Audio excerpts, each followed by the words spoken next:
एक बार हनुमान जी ने प्रभु श्री राम से कहा कि अशोक वाटिका में जिस समय रावण क्रोध में भरकर तलवार लेकर सीता माँ को मारने के लिए दौड़ा, तब मुझे लगा कि इसकी तलवार छीनकर उसका सर काट लेना चाहिए। किंतु अगले ही क्षण मैंने देखा कि मंदोदरी ने रावण का हाथ पकड़ लिया है।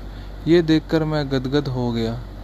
यदि मैं कूद पड़ता तो मुझे भ्रम हो जाता कि यदि मैं होता तो क्या होता, और यदि मैं ना होता तो सीता माता को कौन बचाता। परंतु जब आपने उन्होंने बचाने का काम रावण की पत्नी को ही सौंप दिया, तब मैं समझ गया था कि आप जिससे जो कार्य लेना चाहते हैं वह उसी से लेते हैं।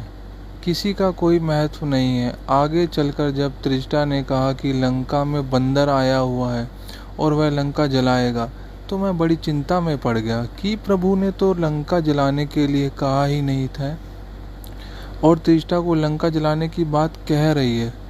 जब रावण ने सैनिक तलवार लेकर मुझे मारने के लिए दौड़े तो मैंने स्वयं को बचाने की तनिक भी चेष्टा नहीं की। किंतु जब विभीषण ने कहा कि दूत को मारना अनीति है, और मैं समझ गया कि मुझे बचाने के लिए आपने ये उपाय कर दिया है।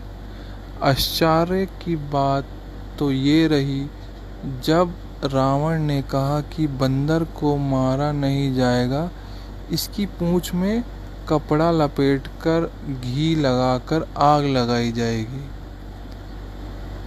तब मैंने सोचा कि त्रिजटा की यही बात सच थी, वरना लंका को जलाने के लिए मैं कहाँ से घी, तेल, कपड़ा लाता और कहाँ आग ढूंढता। लेकिन वह प्रबंध भी आपने रावण से करा दिया। जब आप रावण से अपना काम करा लेते हैं तो मुझे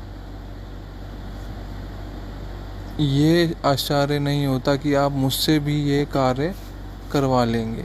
इसलिए हमेशा याद रखना चाहिए कि संसार में जो कुछ भी हो रहा है वह ईश्वरीय विधान है। हम और आप तो केवल निर्मित मात्र एक पत्ता हैं। अतः कभी भी ये भ्रम ना पालें कि मैं ना होता तो क्या होता।